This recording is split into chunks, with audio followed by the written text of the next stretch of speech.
Hello friends, good afternoon to all of you. तो दोस्तों, ये जो एसजीपीजीआई की वैकेंसी है उसका डिटेल में मैं बता रहा हूँ आपको कि जो 1200 सीट है नर्सिंग ऑफिसर की, उसमें एससी कैटेगरी की 253 है, एसटी की 224 है, एसटी की 24 है और ओबीसी की 324 है, ईडब्ल्यूएस का 7 है और उसके बाद अनरिजर्व्ड की 480 है। एससी कैटेगरी के लिए 11% सीटें और एसटी के लिए 2% और ओबीसी के लिए 27 और ईडब्ल्यूएस के लिए 10%। एप्लीकेशन फ़ीस की बात करें तो 1180 रुपये है अनरिजर्व ओबीसी और ईडब्ल्यूएस के लिए, और एससी एसटी के लिए 708 रुपये है। ठीक है। और अगर रिजर्वेशन की पॉलिसी की बात करें तो रिजर्वेशन पॉलिसी जो है कि एससी के लिए 21%, ओबीसी के लिए 27%, एसटी के लिए 2%, ईडब्ल्यूएस के लिए 4%, दिव्यांगजन के लिए 4%। ठीक है। दिव्यांगजन के लिए 4% और एक्स सर्विसमैन के लिए 2% और फ्रीडम फाइटर के लिए 2% और फीमेल के लिए 20% है। ठीक है।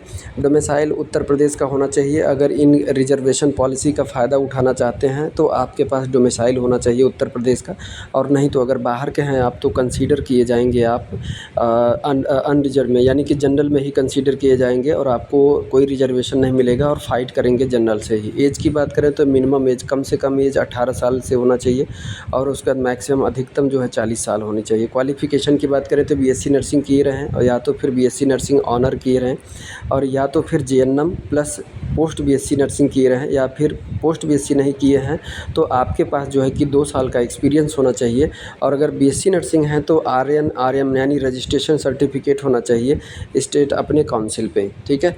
तो ये जानकारी आपके लिए मैं पहुंचा रहा हूँ, ये आपके लिए बेहद इम्पॉर्टेंट है। मैं आपको एक बार जूम करके दिखा दे रहा हूँ। ठीक है। देखिए इसमें जो फ़ीस का स्ट्रक्चर है और जो है कि आपका देखिए सीट का है 253, एसटी का है, एससी का है, एसटी का 24 है, ओबीसी का 324 है, ईडब्ल्यूएस का 7 है। ठीक है। तो ये आपके लिए बेहद जानकारी इम्पोर्टेंट है। और कहीं ऐसा नहीं है, बिहार का कॉन्सेप्ट यहाँ पे लागू नहीं किया गया है। उत्तर प्रदेश में आप कोई भी किसी भी राज्य का रजिस्ट्रेशन हो आप फॉर्म भर सकते हैं, कोई दिक्कत नहीं। ठीक है।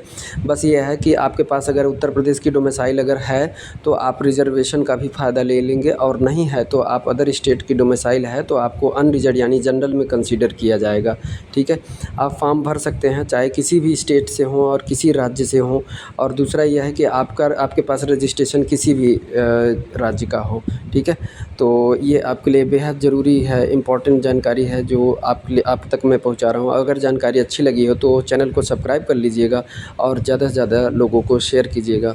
Thank you so much. जय हिंद, जय भारत।